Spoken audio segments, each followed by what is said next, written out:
नमस्कार, स्वागत छ। नमस्ते नमस्ते। माइती घरमा सबभन्दा अगाडि आउनुभयो त तपाईलाई? एकदमै हिजोदेखि नै म राति 12 बजे नै। कतिखेर आऊ माइती घर भन्नुभएको थियो? हो, राति 12 बजे नै उठेर हिँड्नु कि जस्तो पनि लागिसक्यो थियो मलाई बेलुका। त्यो खालको एकदम मसँग चाहिँ अहिले ऊर्जा जमिसकेको छ हेर्नुस्। राति नै आउनु मन थियो, राति नै होइन, रातारात गुलमानजीलाई हटाइयो। राति तपाईँहरू सुत्न सक्नु भएन होला, गुलमानजीको पक्षमा उत्रिराख्नु भएको थियो अस्तिदेखि। 2-3 बजे पनि सामाजिक सञ्जालबाट बहस चलाइसकेका छौँ यो विषयमा होइन। वास्तवमा अब कुलमान घिसिङलाई निकालिएको छ त्यहाँबाट होइन, बर्खास्त गरिएको छ, एकदम राम्रो गरेको छ। कमसेकम रोडमा आउने वातावरण अब मिल्यो हामीलाई र कुलमान घिसिङलाई अब त्यहाँ लगेर जाहेर खुवाउने काम हामी गर्दैनौँ। अब त्यहाँ चाहिँ डन्डा त्यही ऊर्जा मन्त्री भएर डन्डा हान्नलाई अब सडकमा चाहिँ आउनु पर्यो भनेर आह्वान गर्नको लागि चाहिँ अब हामी यहाँ आएको छौँ। कुलमानजीलाई ऊर्जा मन्त्री बनाउने होइन, अब देशमा चाहिने ऊर्जा मन्त्री भन्दा माथि नै लाने हो होइन। अब तपाईँले यो चाहिँ देखिरहनु भएको छ यहाँ, किनभने अभिभावक दिनु भएको छ यो देश अहिले होइन। वास्तवमा अस्ति अब धेरै आन्दोलनहरू उठाएको छ होइन, तर त्यो आन्दोलनमा ठ्याक्कै हामी आउनु सकेनौँ होइन, किनभने हामीले ठ्याक्कै हाम्रो अभिभावक फेला पारेको छैन हामीले होइन। सो त्यसले गर्दाखेरि अहिले माहौल ठ्याक्कै यो देशमा तताउने र यो देशलाई चाहिँ अभिभावकको जरुरी यसो देख्दाखेरि कुलमान घिसिङ, त्यसपछि तपाईँको बालेन शाह, हर्क सप्पाङ, गोपाल हमाल लगायत होइन, अरू चाहिँ डाक्टर सन्दुक रोहित उहाँहरू हुनुहुन्छ होइन। उहाँहरूको हामीले आवाज गरेका छौँ अहिले होइन। त्यसले गर्दाखेरि अब यो यस्तो अवस्था छ, हिजो बेलुका चाहिँ बालेन शाहको पनि एउटा स्टाटस दरो आइसकेको छ। दरो आयो, दरो टुकुचामा गाडिदिन्छु भन्नुभएको छ है उहाँले, जेल जान तयार छु म भन्नुभएको छ। सही कुरा गर्नुभयो। अब त्यो चाहिँ के हो भनेदेखि वास्तवमा त्यहाँ यो काठमाडौँ महानगरपालिकाको पनि तलब भत्ता खुवाउने चाहिँ सुविधा गराउनु हुँदैन राज्यले है, नदिनु भने तलब नदिने बिचारा कर्मचारीहरूलाई टुकुचाको खोलमा बसेर उहाँहरू ढलमा बसेर सफा गरिराख्नु भएको छ। अब यहाँ कस्तो छ भने एउटा हकी निडर मान्छेले बोलिसकेको कुरा हो नि त यो त उहाँले बोलेको कुरा त पुरा गर्नुहुन्छ नि त। भनेको अर्थ के हो भने अब हामीले बालेन शाहलाई पनि 32 वडाको मात्र प्रमुख भएर नबस्नुहोस् त। अब आउनुहोस्, यो देशको प्रधानमन्त्री तहसम्म तपाईँ पुग्नुपर्छ। प्रधानमन्त्री तहमा पुग्नको लागि तपाईँ कहाँ आउनु पर्यो भन्दा राजनीतिक फिल्डमा आउनु पर्यो, माइती घरमा आउनु पर्ने हो, बालेन शाह आउनु पर्यो है। अब हामीले 4वटा मुद्दा लिएर जानुपर्छ भनेर भनेका छौँ हामीले। 4वटा मुद्दा चाहिँ के हो भने सबैभन्दा पहिलो मुद्दा चाहिँ कार्यकारी प्रधानमन्त्री जनताले चुनेको हुनु पर्यो क्या। जसरी बालेन शाह आज 50,000 मत जनताको मत पाएर चाहिँ मेयर हुने, प्रधानमन्त्री किन नहुने? अब प्रधानमन्त्री बन्नुपर्छ बालेन शाह र हामी जनताहरू रेडी भएका छौँ बालेन शाहलाई पनि प्रधानमन्त्री बनाउनको लागि। तर त्यसको लागि उहाँ अहिले चाहिँ मेयर पदमा अड्केर बसेको होइन र यो अब राज्यको जति बुवासहरू छ काम गर्ने मान्छेलाई टाउकोमा हानिरहेको छ, यो तपाईँहरूलाई थाहै छ। आज कुलमान घिसिङ 18 घण्टाको लोड सेडिङमा मुक्त गरेर यो देशको 50 अरब बेच्न पुग्ने गरी उहाँले लिएको मान्छेलाई यिनीहरूले अहिले रातारात 3 महिना पनि बाँकी हुँदै गर्दाखेरि चाहिँ निकाल्नु पर्ने अवस्था के आयो? के आपत आइलाग्यो यिनीहरूलाई? भनेको अर्थ के हो भने हिजो चुनाव खर्च चलाउनलाई 5-6 अरब त खर्च भयो होला नि त। यहाँ व्यापारी पनि 2 नम्बरीहरू छ क्या। यहाँ अहिले इन्भर्टर र तपाईँको चाहिँ मोइनबत्ती नि जेनेरेटर यिनीहरूले जम्मा गरेर इन्भर्टर मोइनबत्तीको बिक्री बढाउनु व्यापारीहरूलाई पोस्नको लागि भनेर जनताले बुझेका छन्। त्यही भएर यो चाहिँ नसोचौँ साथीहरू, भ्रम नपर्नुहोस्, किनभने हिजो डिजिटल जमाना यस्तोसँग आएको थिएन जतिखेर तपाईँहरूले हामीलाई लोड सेडिङमा राख्नु भएको थियो है। हामीसँग टिकटिके फोन मात्र थियो त्यो बेलामा क्या। अब हरेकको हातमा चाहिँ एन्ड्रोइड सेट छ, तपाईँले गरेको कुकृतिहरू 1 घन्टामा हामी पर्दाफास गराइदिन्छौँ होइन। त्यसले गर्दाखेरि 77 जिल्लामा नभइकन साँच्चीकै यहाँ चाहिँ विश्वभरि छरिएर बसेको साथीहरू पनि अब 15 दिनको लागि चाहिँ यो आन्दोलन उठाउनको लागि आउनुपर्ने हुन्छ यहाँ। तपाईँहरू चाहिँ अहिले माइती घर मण्डलमा आउनु भएको छ, कुलमानज्यूलाई चाहिँ मन्त्री क्याबिनेटले नै डिसिजन गरेर हटाइसकेको छ। के अब उहाँलाई चाहिँ पदमा फेरि पुनः पदमा फर्काउनु पर्यो भन्ने माग हो कि अथवा के हो? तपाईँ पर्दैन, उहाँलाई त्यहाँ पदमा राख्नै पर्दैन। अब कुलमानलाई पदमा राख्नु पर्दैन। कुलमान घिसिङलाई अब जागिर खोज्दै हिँड्ने काम पनि नेपालले गर्दैन। अब उहाँले जसरी आज विद्युत प्राधिकरणको त्यो चुहावट, त्यो भ्रष्टाचार नियन्त्रण गरेर यो देशमा 18 घण्टा लोड सेडिङ मुक्त गरेर यो देशको बिजुली 50 अरब बेच्नसम्म पुग्ने गरी साँच्चीकै मुटु एउटा मान्छेको मुटु स्वस्थ भयो भने शरीर स्वस्थ हुन्छ भने जस्तै यो देशको मुटु चाहिँ विद्युत प्राधिकरण रहेछ। त्यो मुटुलाई स्वस्थ पार्नलाई चाहिँ कुलमान घिसिङ त्यहाँ पुग्नुभयो। जसरी डक्टरको काम उहाँले गर्नुभयो, त्यो मुटुलाई स्वस्थ पारेर आज देशलाई चाहिँ यो बिजुली बेच्नसम्म पुग्ने गरी अब यो देशमा त्योभन्दा कम छैन क्या। ठ्याक्कै भएको सिनारियो यही हो। यहाँ लिकेज छ, भ्रष्टाचार छ, भनेको अनुसार केही कामै हुँदैन। अहिले 1 अरब बजेट छुट्यायो भने तपाईँको मुस्किलले 30 करोड पनि त्यो बजेट त्यहाँ पर्दैन। बाँकी यो लुटेराहरूले सबै कुराको शीर्षक मिलाएर खाने नै हो क्या। सो त्यो बजेटलाई पनि अब मिलाउनलाई चाहिँ के देशैको ह्यान्डल गर्नलाई कुलमान घिसिङ अब जनताको साथ दिनलाई यहाँ आउनु पर्यो अब हिजो नयाँ कार्यकारी नियुक्त गर्नु भएको छ त्यसमा चाहिँ नातावाद कृपावाद केपी ओलीले चाहिँ आफ्नै नातेदारलाई चाहिँ त्यहाँ नियुक्त गरेका हुन्छ यसमा चाहिँ के हो तपाईँ हो साक्य नै हो त्यहाँ उहाँको साला के पर्ने हो उहाँले राख्नु भएको छ त्यो सभासदभित्र 886 को झुन्डमा पनि उहाँको नातेदारहरू धेरै छ पढेको किताब एकजना सालालाई जागिर खुवाउनको लागि यत्रो समर्थन भएको कुलमानलाई चाहिँ हटाउनु पर्छ र भने कमिलाको पखेटा पलायो भने त्यसो काल आउँछ भन्ने कुरा थाहा छ तपाईँहरूलाई होइन अब यो पखेटा उम्रिसकेको छ उहाँहरूको स्याललाई दशा लाग्यो भने असन छिर्छ रे यो कुरा एकदम यथार्थ कुरा हो भनेको चाहिँ के भन्न खोज्नु अब भनेको कुरा के हो भने नि वास्तवमा उहाँहरूले 4 जना मान्छेलाई काम गर्न आउने मान्छेलाई यसो सारा राज्य मिलाएर लखेट्दैछ उनीहरूले भनिसकेपछि अब काम गर्ने मान्छे को आउँछ यहाँ होइन त्यसले गर्दाखेरि आफू पनि सिङको नबाँध्ने काम गर्न आउने मान्छेलाई पनि यसरी लखेट्दै गइसक्यो भनेको चाहिँ कुलमान जस्ता मान्छेहरूलाई हटाउनु भनेको काम गर्ने मान्छेलाई चाहिँ हतोत्साहित गर्नु हो भन्ने हो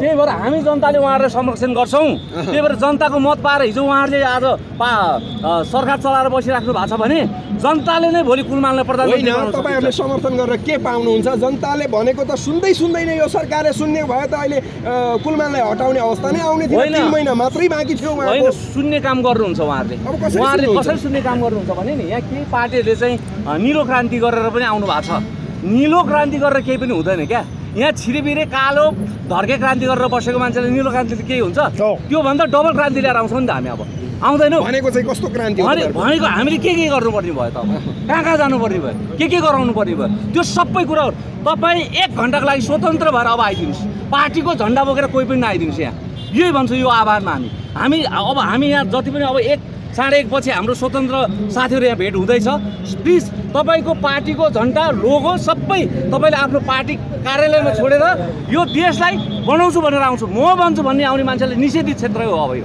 एजेन्डा चाहिँ के हो आजको यहाँ आन्दोलनको चाहिँ ठ्याक्कै भन्नुपर्दा आजको एजेन्डा भनेको मुख्यतः कुलमान घिसिङलाई यहाँबाट निकालिएको छ है अर्को कुरा भनेको बालेन शाह जसले काठमाडौँ महानगरपालिकामा 3 महिनादेखि बजेट अड्काइराखेको छ हो उहाँको स्टाटस तपाईँहरूले पनि हेर्नुभयो होला होइन र उहाँले के भन्नुभएको छ भने अब 3 दिनभित्रमा तिमीहरूले हामीलाई यो बजेट पास गरेन र हाम्रो कर्मचारीलाई हामीले तलब खुवाउन सकिएन भने तिमीहरूले ल्याएर चाहिँ कुकुचा खोलामा ल्याएर गाडिदिन्छु भनेको चाहिँ कसलाई गाड्ने हो बालेन शाहले माथि बसेको छ सरकारको त्यसैलाई हो त्यो सम्भव छ हामी जनताले गर्छौँ लिडरसिप आउनु पर्यो हामीलाई अब हामी अभिभावक दिन भएर बसेको छ लिडरसिप गरेर आउनु पर्यो बालेन अब बालेनले स्ट्याटस मात्रै लेख्ने होइन फिल्डमा आउनु पर्यो हाम्रो संरक्षण गर्नु पर्यो बालेनले हाम्रो लिडरसिप फिल्डमा आउनुको त परै जाओस् कुरा अहिले काठमाडौँ महानगरपालिकाका सर्वसाधारणले बालेनलाई भेट्नसम्म भेट समेत पाउँदैन भन्ने गुनासो छ हो मैले भन्नु खोजेको फलाम चाहिँ तातेको बेलामा मात्र आकार आउने हो भोलि यो देश कसैको हातमा गयो भने बालेन शाह पनि काम छैन कुलमान घिसिङ पनि काम छैन हर्क सम्पाङ पनि काम छैन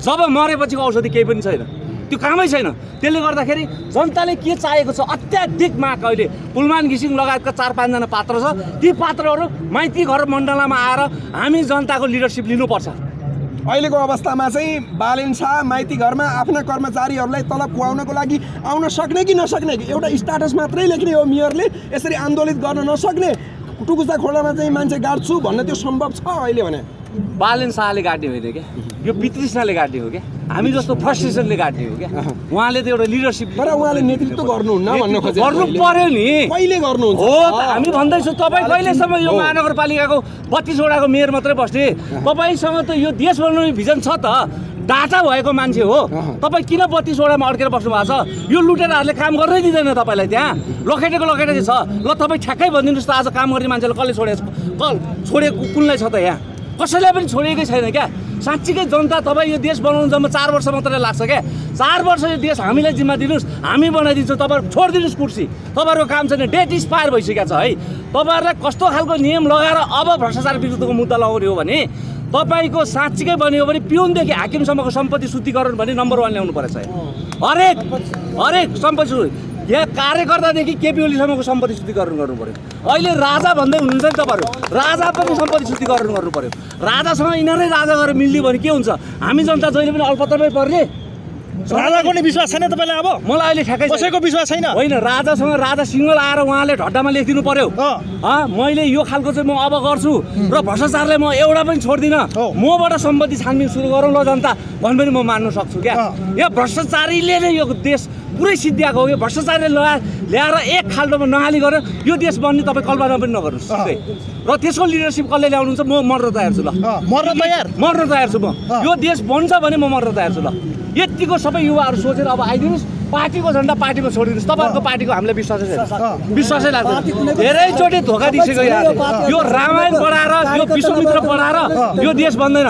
यो 5 घन्टा यहाँ भाषण पायो भने यिनीहरूले यहाँ पुरै 6 घन्टा भाषण गर्छ, भाषणले यो देश बन्छ। यहाँ त विकासवादी नेताहरू आउनु पर्यो, भाषण होइन काम गर्न जानु पर्यो। कहाँनिर रोड खन्नु पर्ने हो, कहाँनिर पानी पुगेको छैन, कहाँनिर जनताले औषधि खानु पाएको छैन, कहाँनिर हेल्थ पोस्ट त्यहाँ जानु पर्यो। यिनीहरूको गफ हुन्छ। स्वास्थ्य मन्त्री कहाँ छ? जानुहोस् कुनै टिचिङमा गएर हेर्नुहोस्। तपाईँ जुम्ला हुन जानै पर्दैन। टिचिङमा हिजो बेलुका बिरामी भएर अपरेसन गरेको बिरामीले बिहान दुध खानु पाइरहेको छैन। 8 वर्षको बच्चाले।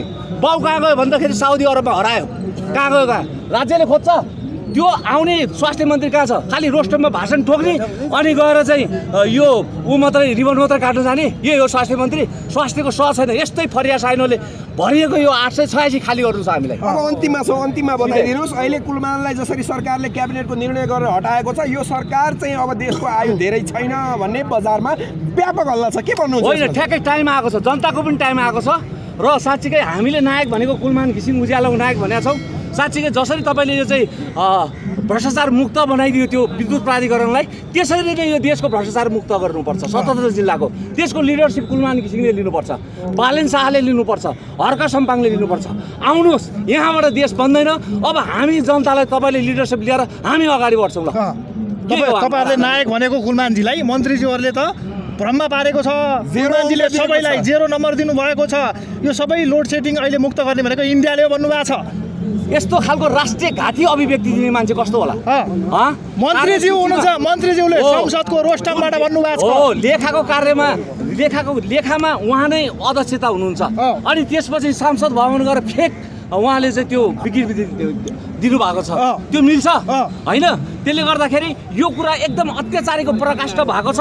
यिनीहरूले हामीलाई दिउँसै रात पार्ने गरी आँखामा छारो हालेर यो लुट्नु गएको छ नि। अब सुन, हामीसँग 52 साल अगाडिको एजुकेटेड फेल मान्छे कोही पनि छैन। सबको हातमा डिग्री र ब्याचलर नपढे पनि 12 कक्षा पढेको मान्छेहरू छ।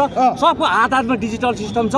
यो डिजिटल सिस्टमले तिमीहरूले लुकाएर राखेको पैसा, गाडेर राखेको पैसा, यहाँ दिनादिन मान्छे भोकमारीले मर्नु परेको छ, औषधि उपचारले मर्नु परेको छ। यिनीहरूको सबै सर्च गरेर पनि यिनीहरूले खाल्डो गरेर पैसा गाडिरहेको छ। आज त्यो स्विस ब्याङ्कमा 1 नम्बर किन आयो? त्यसको सबैको स्टेटमेन्ट निकाल्नुपर्छ। यहाँ कसको पैसा स्विस ब्याङ्कमा राखेको छ? आज 1 नम्बरमा कसरी आयो? यो लुटेराहरूले लगेको पैसा त्यहाँ लगाएर स्विस ब्याङ्क 1 नम्बरमा आएको छ। यसका सबैको सम्पत्ति छानबिन गर्नुपर्छ। एक त्यो मान्छे आउनुपर्छ हामीलाई। कसले लिने जिम्मा? कुलमानले लिने कि बालेनले लिने कि हर्क सम्पाङले लिने कि आउँदै गरेको राजाले लिने? किता क्लियर गरेर आउनु। होइन, रवि लामिछानेको तपाईँले किन कुरा गर्नु भएन? अरू बेला रवि लामिछाने भन्नुहुन्थ्यो, हिजो उहाँले नबोलिकन मैनबत्ती बालेर उहाँले मौन तरिकाले विरोध गर्नु भएको छ यो कुरामा। मैले अब यहाँ ठ्याक्कै भन्नुहोस् है। आज अलिकति सबैजनाको चाहिँ स्टाटस आएको भएर मैले रवि लामिछानेजीको एकदम वास्तवमा 14औं शक्ति भएर आएको रवि लामिछाने पनि हो। वास्तवमा उहाँलाई पुरै भारी परेको छ आज 3टा शक्तिलाई। यो रवि लामिछानेको राष्ट्रिय स्वतन्त्र पार्टी आइदियो भने हाम्रो बास जेलको हुन्छ भनेर रवि लामिछानेलाई खनेको खाल्टोमा अब यिनीहरू पर्नेवाला छ। जसलाई खाल्टो एउटा मात्रै सानो खनेको भए हुन्थ्यो, यहाँ ठुली खाल्टो तर खाल्टो खन्यो। यहाँ 20,000 यो अड्ने खाल्टो खनेको छ भ्रष्टाचारीहरू। अब रवि लामिछानेबाट सभापतिबाट नै सम्पत्ति शुद्धिकरणको छानबिन भयो भने त तिमीहरूबाट कहिले हुने? प्रतिशोध हो कि होइन? यो त एकदम 100% हो। त्यही भएर रवि लामिछानेले कानुनबाट मिल्छ भने आउनु पर्यो।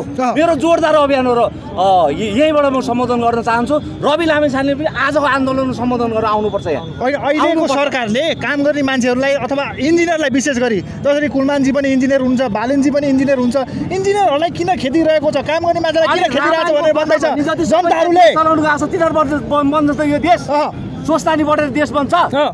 यहाँ त इन्जिनियरले बनाउने हो, डाटाले बनाउने हो, विज्ञानले बनाउने हो देश।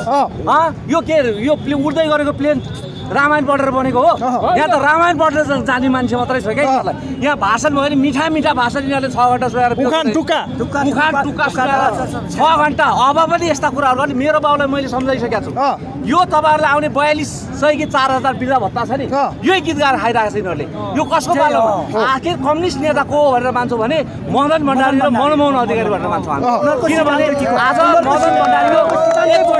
मदन भण्डारीको एकचोटि त्यो भिडियो फेरि अहिले भाइरल भइरहेको छ। भ्रष्टाचारले लिप्त भएको यो देशलाई जसरी भए पनि भ्रष्टाचार मुक्त गर्ने भनेर मदन भण्डारीले भनेको भिडियो अहिले आएको छ भनेपछि देश कहाँ रहेछ त त्यो बेलादेखि अहिलेसम्म पनि भ्रष्टाचारले थलेको हो कि होइन यदि मदन भण्डारी जस्तो मान्छे यतिखेरसम्म बाँचेको भएछ नि यो देश आज तपाईँ हामीसँग यसरी इन्टरभ्यू दिनुपर्ने फुर्सदै थिएन क्या विकसित मुलुकसँग जोडिसकेका हुन्थ्यो माओको र मार्क्सवाद र लेनिनवादको सिद्धान्तमा चल्ने पात्र त्यो हो डिपीको सिद्धान्तमा चल्ने काङ्ग्रेस कहाँ छ मिल्दै नमिल्ने शक्ति पनि खान लुट्न बचाएको सम्पत्ति एकै ठाउँमा पार्नलाई बचाउनको लागि टाउको टाउको जोडिन्छ हिजो पानी बार थियो कि थिएन त्यही केपी शर्मा ओली र तपाईँको शेरबहादुर देउबाको बुढो रुखमा किन पानी हालेको भर्खरको बिरुवाहरूलाई हाल्नु भनेर केपी शर्मा ओलीले भनेको होइन अहिले टाउको सुधाउनु किन गएको देश लुट्नु पर्दा त जाँदो रहेछ तिनीहरू एकैचोटि तर समय भइसकेको थिएन जहाँसम्म 83 सालसम्म जानुपर्ने थियो यिनीहरू छिटो भइसकेका छ अब त्यसैको पराकाष्ठको मान्छेहरू हामी हो यहाँ वितृष्णाको मान्छे यहाँ जम्मा भएको छ बुझ्नु भएको छ नि अब यो देश छ नि जनताले चाहेको प्रधानमन्त्री हुन्छ तिमीहरूले चाहेको प्रधानमन्त्री हुँदैन तिमीहरूले चाहेको जनताको अख्तियार बन्दैछ भनेपछि यो भिड मर्न र मार्नको लागि तयार भएर आएको भिड हो अब लगभग सबै स्वतन्त्र दिमागमा सबै दिमागमा स्वतन्त्र भन्ने कुरा लिएर आउनुहोस् यो देश आमामाथि लात बसेको छ आमा रुँदै हिँडेको छ चिच्याउँदै हिँडेको छ अब आमालाई हामीले जोगाउनु पर्छ त्यो नेपाल आमाको छोरा भएर एकचोटि मात्र उभिदिनुहोस् अरू केही पनि तपाईँले पार्टीको नुन खाएको छ त्यो नुनले तपाईँलाई बोल्नु दिएको छैन समस्या परेको छ तर पनि आमाको इज्जत तपाईँले बचाउनु सक्नु भएको छैन भने त्यो नुन पनि छोडिदिनुहोस् अब छोडिदिनुहोस् त्यो नुन आफूले मेहनत आफ्नो पसिनाको कमाइ खान सुरु गर्नुहोस् हुन्छ